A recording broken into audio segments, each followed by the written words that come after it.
Voilà, petite session discussion après la lecture de Tower of God. 60 $ le tome. Ah mais oui, t'es en... C'est vrai que t'es au Québec. Ah, c'est pour ça. Mais c'est vrai qu'en France, c'est quand même v'là cher, quand même. C'est 35 €, ça pique, hein. Moi, je dis que de la merde, comptez pas sur moi. Non, ouais, tiens, en lecture récente, je vous recommande. Enfin, en lecture récente. C'est tellement récent que j'ai lu que 100 pages, hein. La Rose de Versailles. Hop, merde. La caméra, elle est là. La Rose de Versailles, donc c'est... C'est un shoujo des années 70, je crois. Ou 80, je sais plus. Attends, ça doit être écrit dans les... 72. Bref, shoujo de 1972. Énorme...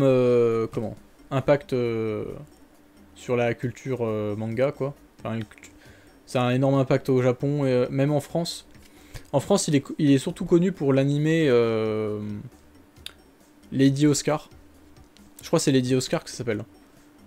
Je sais plus si ça a le nom de la Rose de Versailles ou non. Bref, Lady Oscar, je crois que ça passait au... L'animé, il passait à la télé. À l'époque du Club d'eau, ou peut-être avant, je sais plus. Et d'ailleurs, pour l'anecdote, ce personnage qu'on voit sur la couve... Merde, attends. Je vais montrer. Celui-là, là, le blond. C'est le personnage qui a inspiré le chara design de Griffiths dans Berserk. Personnage qui est d'ailleurs... comment ? Qui est techniquement un perso trans, parce que... parce que c'est une femme qui a le comportement et comment, l'apparence d'un mec, même s'il l'a pas voulu, ce qui est un peu... Enfin, de ce que j'ai compris pour l'instant, c'est ça. Enfin, on l'a un peu forcé, on l'a élevé dans ce truc-là. Et d'ailleurs, il y a plein de... Tout le monde le sait à la cour, mais les meufs, elles sont quand même presque amoureuses de lui et tout, enfin bref. Et du coup, ouais, c'est... Voilà, c'est un... Pour l'instant, j'ai commencé, j'aime bien. Ça parle de Révolution française. Enfin, non, de France, en fait, pour l'instant. Je crois que ça parle de Révolution à un moment, mais... Mais pour l'instant, j'en suis au début, c'est genre Marie-Antoinette qui va se marier avec Louis XVI. En gros. Donc voilà, je suis en train de lire ça en ce moment. Et l'autre truc que j'ai lu récemment... J'ai lu un autre vieux shoujo, récemment.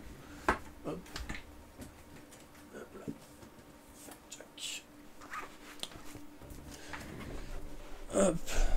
Le clan des pots de Moto Hagio. Moto Hagio, c'est genre... c'est un peu la boss des shoujo, tu vois. La boss des mangaka féminines. Genre la meuf, elle a vraiment fait plein de trucs énormes. Et en fait, on la connaît quasiment pas chez nous parce qu'il y a très peu de ces mangas qui sont publiés chez nous. Je crois qu'en fait, il y a juste une anthologie et puis ça. Il me semble, hein. Il y en a peut-être un ou deux, enfin bref, il y en a vraiment très peu de ces titres-là. Et du coup, le clan des pots, c'est un truc, ça parle un peu de vampires et tout, au travers des âges, un peu.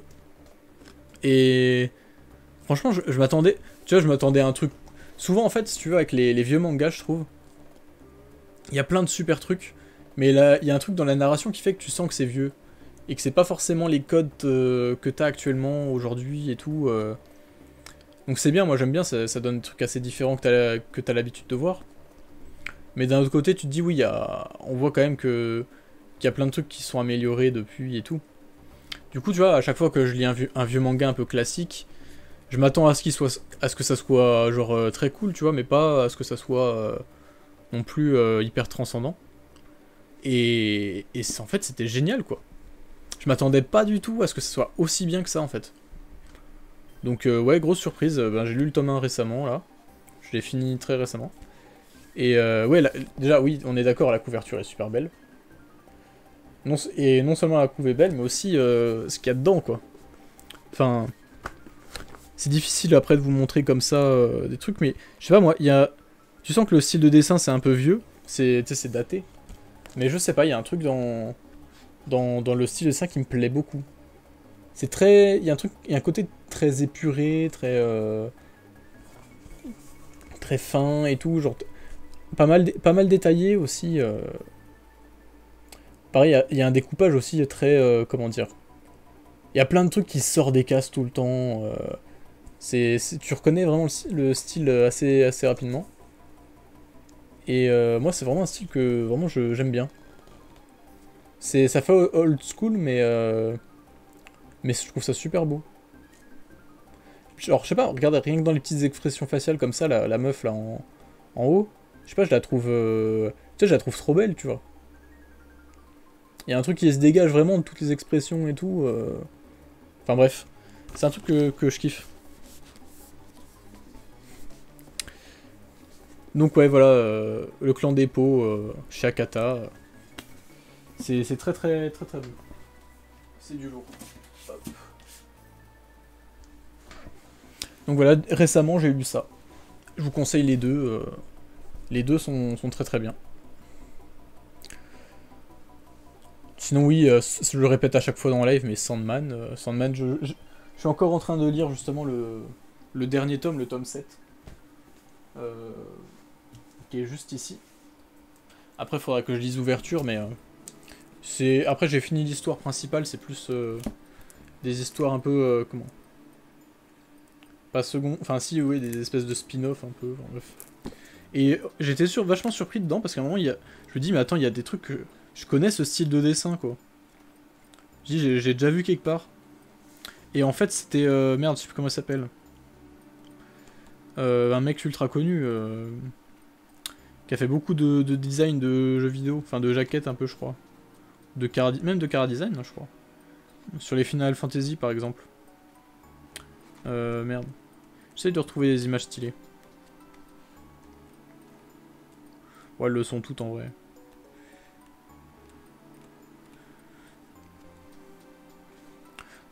C'est... Merde, attends, je vais essayer de retrouver le nom.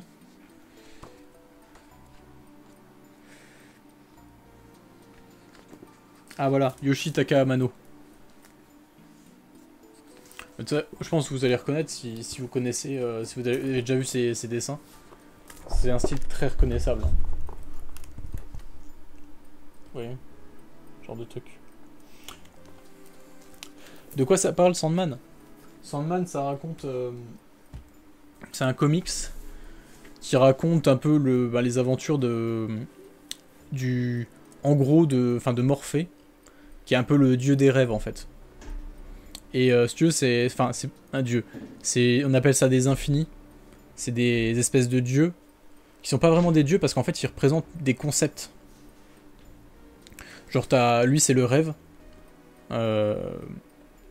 Et t'as la mort, t'as le désir, t'as la destruction, t'as le destin, la folie, le désespoir, enfin bref. T'as ces 6-là. Et ces espèces de dieux, en fait, voilà, qui contrôlent et représentent leurs trucs. Donc, lui, là, Sandman, ben, c'est le dieu des rêves, en gros. La série adapte le livre ou c'est une histoire différente? La série, elle adapte le comics.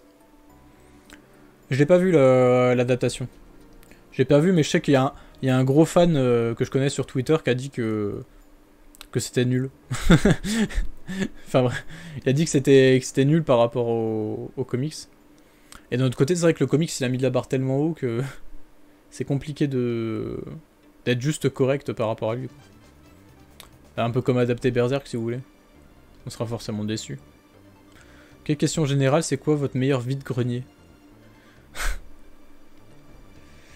Ben, moi j'en ai pas fait depuis très longtemps. Chaque fois que j'en fais, je trouve pas de trucs qui m'intéressent, donc j'ai arrêté d'en faire. Quand je dis très longtemps, ça veut dire il y a au moins 10 ans. Parce que, au plus, c'était plus des trucs que je faisais genre dans le village de ma grand-mère, des fois.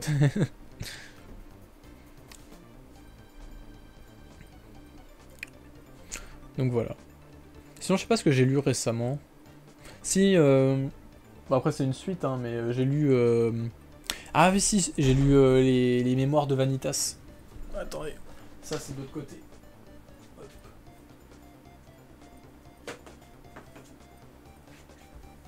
Hop. Parce que oui, il n'y a pas tout qui est ici, j'en ai d'autres là, mais j'ai plus de place. Bon, ça c'est le tome 10, mais voilà, les mémoires de Vanitas, c'est par l'auteur de... Comment? De Pandora Hearts. Pandora Hearts qui est un de mes mangas préférés. Sur lequel enfin, j'ai vraiment beaucoup d'affection, car c'est un truc que j'avais découvert quand j'avais 14-15 ans et qui m'a vraiment mis une claque. Et qui a longtemps été mon manga préféré avant que Berserk débarque. Du coup Vanitas, ben, c'est son nouveau manga, qui est toujours en cours. Et j'y retrouve un peu tout ce que j'aime chez Pandora Hearts. Même si, comme Pandora Hearts, d'ailleurs, hein, Pandora Hearts ça met du temps à démarrer, je trouve. Même si je trouve ça, au début c'est juste cool. Et plus ça avance, plus ça devient très cool, puis énorme, puis chef-d'œuvre. Et là on est encore dans la phase cool, voire très cool. Même si tout est mieux maîtrisé, parce que c'est son deuxième manga que... Voilà, sur la forme c'est beaucoup mieux. Même la gestion et tout, il y a plein de... Enfin, c'est mieux à tout point de vue, je trouve. Mais ça reste... Ça reste encore le début, quoi. Tu sens que les dingueries arrivent après. Donc voilà, j'ai lu les 10 tomes, parce qu'il y en a 10 de sortie actuellement. Le 11e sortira dans pas très longtemps, je crois. Donc voilà. Très bon manga, très hype pour la suite. Et j'ai hâte de voir ce qu'elle nous réserve, parce que... Vu ce qu'elle a fait sur... Ouais, déjà oui, à partir du tome 10 et même le tome 8, le tome 9 aussi, ça a accéléré un peu. Ça partait en couille rapidement et tout, donc ouais, tu sens que ça va commencer à démarrer. Mais toi, enfin, Pandora Hearts, c'était un peu comme ça, hein, il y a eu une longue période, voilà, où c'était un peu des petites... Ça faisait un peu quête secondaire, tu vois, c'était des petites missions par-ci par-là, où tu sentais qu'il y avait une petite intrigue qui se développait petit à petit. Puis d'un coup, c'est parti comme ça, d'affilée, et ça s'est plus arrêté jusqu'à la fin. Et je pense que Vanitas, il y a moyen que ça parte dans la même lignée. Donc voilà. Donc je conseille. T'as des sites pour s'acheter un meuble pour ranger nos mangas? Non, en vrai, enfin... Moi la solution que j'ai trouvée, c'était tout con. C'est juste... tu poses des rails sur ton mur. Des trucs qui... Tu sais, des équerres là, qui tiennent le truc. T'achètes des planches, tu les fais découper sur place. Et voilà, ça a donné ça. Sinon après t'as des meubles, hein, t'as les genre... les meubles, je crois que c'est les meubles d'Ikea, là, les Billy ou un truc comme ça. Qui sont bien adaptés pour les mangas. Enfin bref. Est-ce que j'ai lu d'autres comics que Sandman? Non, justement, j'ai rien lu d'autre. Enfin si. Si, j'ai lu Killing Joke. Comme tout le monde en vrai, je pense. Enfin, comme tout le monde. Peut-être pas comme tout le monde, mais il est tout en haut là. On le voit pas trop parce qu'il est caché par le... Voilà, là. On le voit pas trop parce qu'il est caché par la caméra, mais... parce que la caméra est pas centrée dessus. Mais ouais, j'ai lu Killing Joke et un comics qui s'appelle juste Joker. Qui était très beau. Par Brian Mazzarello. Ah oui, c'est lui, Lee Bermejo, le dessinateur, je crois. Lui, il est vachement connu comme dessinateur. Et ça se comprend, hein, il dessine comme un fou. Question générale, c'est quoi le code de votre carte bancaire? Alors c'est le... Non, quand même pas. Là où j'ai ressenti un truc, c'est à partir de l'arc avec Elliot. Ah, pour Pandora Hearts. Ouais, moi c'est à peu près par là aussi. Et puis le fameux plot twist aussi. C'est à partir de ce plot twist là, le fameux, que tout démarre vraiment, quoi. Avec les 300 € de passe culture, tu me conseilles quel manga de ta collection? Bah Berserk, forcément. Berserk, c'est mon premier conseil. Genre, en plus, je crois que les 41 tomes, ça coûte à peine moins de 300 €, genre 280 €, un truc comme ça. Si je l'avais pas dans ma bibliothèque, c'est le premier truc que j'achèterais. Après, c'est mon avis de gros fanboy, ça. Hein. Sinon, je pense que c'est bien aussi de s'acheter plein de trucs divers, tu vois. Des fois, des mangas courts, c'est vachement bien. Et des trucs pas forcément connus, quoi. Genre... tout ce qui est un peu dans la ligne d'au-dessus, là. Tous les Tezuka. Bon, les Tezuka, ça coûte vachement cher aussi. Hein. Mais ça, il y a plein de trucs bien, là-dedans. Ah, et puis sinon, il y a un autre truc aussi que j'ai lu récemment.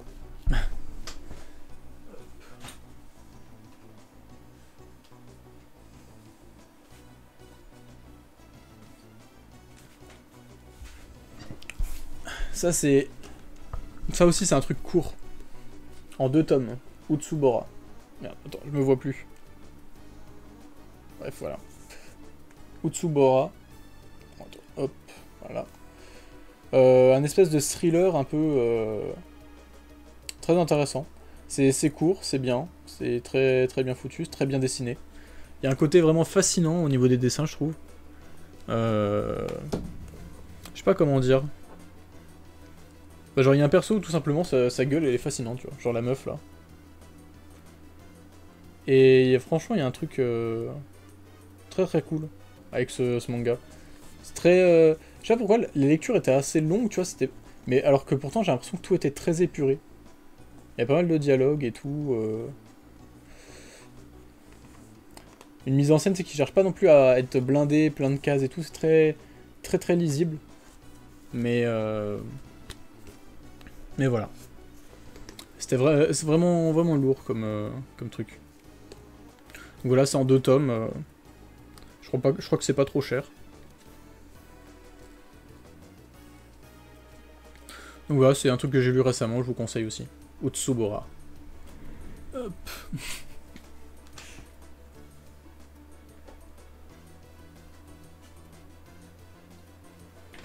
Sinon, autre truc dans un autre registre que je lis récemment. Non merde, c'est de l'autre côté. Hop.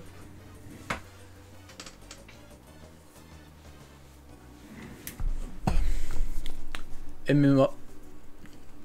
Je parle pas de la marque d'assurance, mais bien du sport. MMA, ben c'est un manga de MMA. Voilà, merci. Non, en fait, c'est un manga qui est dessiné par Hiroki Endo. Hiroki Endo que je connais que à travers Eden It's an Endless World, que vous pouvez voir ici. Voilà. Qui est juste un des meilleurs mangas de SF que j'ai lu de ma vie. Un des meilleurs mangas tout court en vrai, hein. C'est vraiment un 10 sur 10. Donc ouais, ça m'a mis vraiment une claque ce manga là. C'est vraiment un des mangas les plus intellectuels entre guillemets, genre... ça fait un peu branlette de dire ça, mais si tu veux, c'est vraiment un truc où tout le long ça va parler de religion, de philosophie, d'anthropologie, de trucs comme ça, d'histoire, enfin voilà, c'est vraiment... tu sens que vraiment le mec, enfin voilà, c'est un mec qui est vachement cultivé et tout, qui sait pousser des réflexions, tout ça, assez loin. Mais ça reste quand même un truc assez kiffant en termes d'action, quoi. Genre si tu veux, il y a des fois, enfin il y a beaucoup de trucs très cérébraux, quoi, genre tu sais des mecs qui font un peu des discussions philosophiques et tout, des fois avec beaucoup de dialogues, des dialogues un peu longs, que certains vont trouver peut-être un peu chiants. Mais des fois, il fout juste 100 pages d'action à la suite, où juste ça explose de partout, un peu à la Akira, si vous voulez, en termes d'action, si vous avez lu le manga. Et voilà, c'est juste trop kiffant, quoi. Le nom, tu peux répéter je parle de ce que je viens de dire, là. C'est Eden. Eden It's an Endless World. Par Hiroki Endo. Et justement, si je parle de ça, ben voilà, je vous ai conseillé un autre truc. Mais c'est parce que en ce moment, je lis ça. Donc MMA, qui sort en ce moment, il y a 5 tomes qui viennent de sortir. C'est un manga terminé au Japon en 19 tomes, je crois. Et donc c'est de Hiroki Endo, le mec dont je viens de vous parler.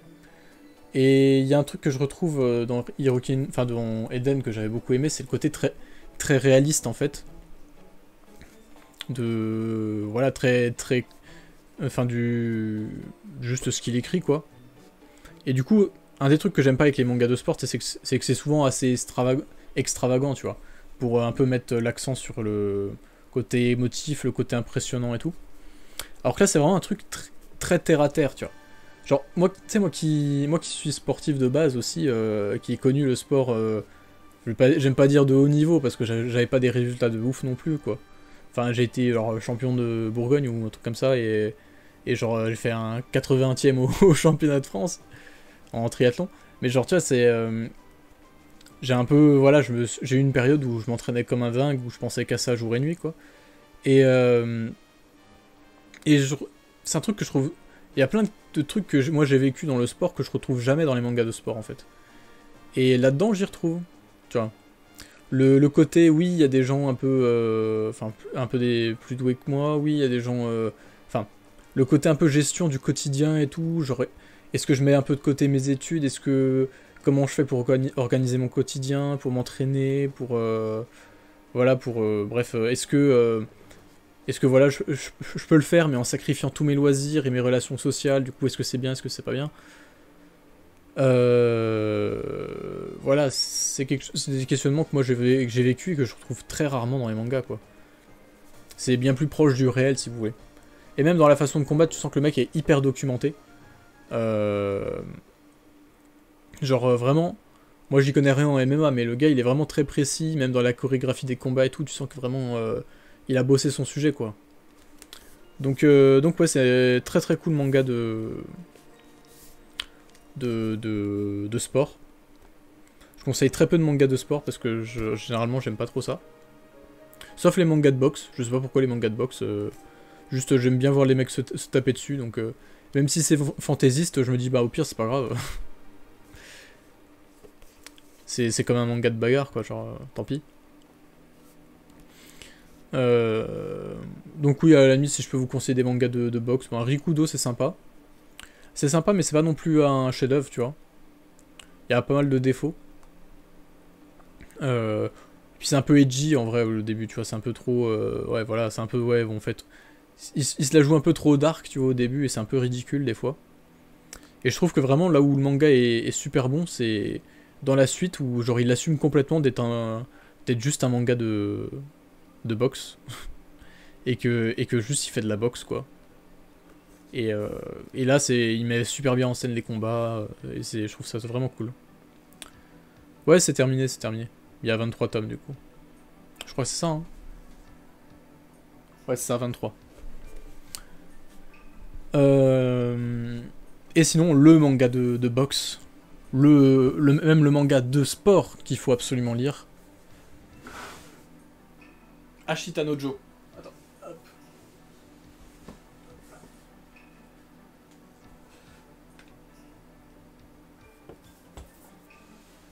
C'est le shonen, le manga de sport, tout ce que vous voulez. Merde, c'est dans l'autre sens. Qu'il faut absolument lire. Ce truc, c'est vraiment voilà, le classique des classiques et tout. Et vous savez, c'est pas juste un classique qui est intéressant en tant que classique, tu vois. Pour voir qu'est-ce qu'il a apporté dans l'histoire du manga et tout. C'est intéressant, hein, mais pour moi, vraiment l'intérêt, c'est juste que c'est un manga qui est génial, quoi. C'est un manga qui est génial. Le personnage de Joe, il est incroyable. Ouais, je vous montre les dessins vite fait pour que vous ayez une idée. Vous voyez, c'est un style un peu old school, quoi. Comme ceux que je vous ai montré tout à l'heure, comme les shoujo que je vous ai montré tout à l'heure. Mais perso, moi j'aime bien ce style, ça me dérange pas du tout. Je sais qu'il y a des gens qui sont assez réfractaires. Moi, c'est vraiment pas le cas. Et non, franchement, c'est un manga qui est vraiment génial. Donc voilà, s'il y a un truc de sport que vous devez lire, c'est ça. Et sinon, j'ai pas lu Hippo. J'arrive plus à lire... Oui, tu disais, j'arrive plus à lire de manga de sport à cause de Hippo. Mais moi, j'ai pas lu Hippo encore. En fait, Hippo, j'aimerais trop le lire en papier. Et genre d'un coup, tu vois, genre juste je lis tout d'un coup. Mais du coup, faudrait que j'achète 130 tomes d'un coup. Genre que je mette 1000 balles de manga d'un coup, tu vois. Donc ouais, pas trop chaud. Je vais attendre d'avoir... je vais attendre d'être un youtubeur à 1 million d'abonnés pour acheter tout ça d'un coup. Peut-être que d'ici là, le manga, il sera presque terminé. Donc ouais, voilà. Voilà, ça vous fait une petite sélection de mangas à lire que je vous conseille. Et 130 tomes de Hippo me freinent pour pouvoir lire cette œuvre. Ben, En vrai, je pense pas que ce soit un frein, dans le sens où c'est pas très long, en fait. Enfin, j'en sais rien, j'ai pas lu. Hein. Mais de ce qu'on m'a dit, ça se lit très très vite. Parce que c'est essentiellement il y a beaucoup de combats et tout. Et, et en vrai, la plupart des gens qui ont lu ça, ils m'ont dit qu'au contraire, ils étaient deg quand ils étaient à jour parce qu'ils en voulaient plus, quoi. Donc en vrai, non, non, je pense que moi, c'est pas un frein, en vrai, les 130 tomes. C'est un frein financier, en fait. C'est pas un frein... voilà. Si j'étais pas un connard qui pouvait lire en scan, comment, si j'étais pas un connard qui voulait absolument avoir les bouquins en physique pour les lire, je les aurais déjà lus, je pense. Et non, j'ai pas lu Innocent, mais il faudra que je lise aussi. D'ailleurs, il y a un super podcast, je vais vous le passer, d'Arnachronisme, je crois que c'est ça. C'est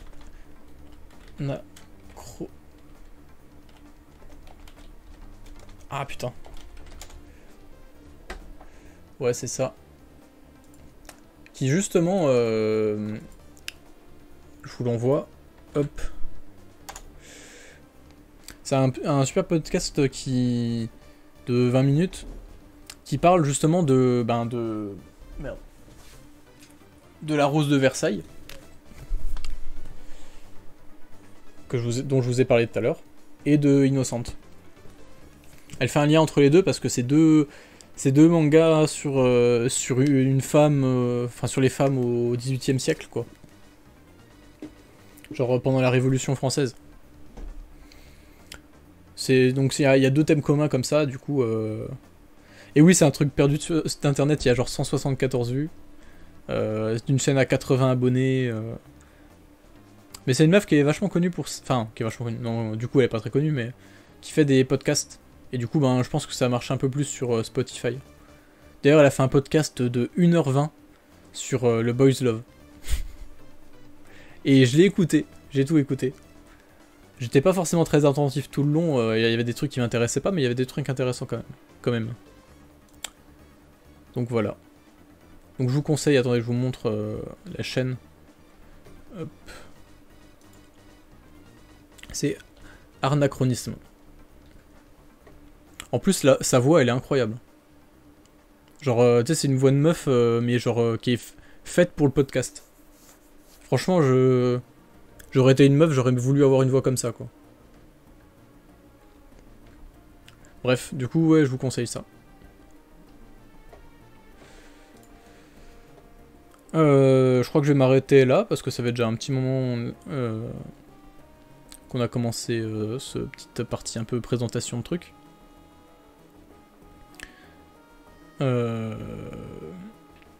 Voilà. Sinon, ouais, je vais pas vous conseiller tout ce que j'ai derrière moi, parce que j'ai quasiment que des trucs... En général, les trucs un peu pas ouf, je les revends, donc derrière moi, il y a que des trucs qui valent le coup. Enfin, d'après mon propre avis, d'après mes propres goûts. Donc je vais pas passer à toute ma mangatech, je vais pas tout vous énumérer en vous disant pourquoi c'est génial. Donc sinon j'en aurais pour 50 ans. Mais voilà, c'est... Je vous ai déjà donné pas mal de trucs à lire, donc... C'était pas mal. Donc voilà, bon ben... Je pense qu'on était bien là, donc... On va s'arrêter là. Bah c'est tout. Je suis vraiment nul à chier pour conclure des lives, moi. Bref. Bon bah du coup déjà salut YouTube, parce que j'ai coupé la rediff. Et puis à la prochaine.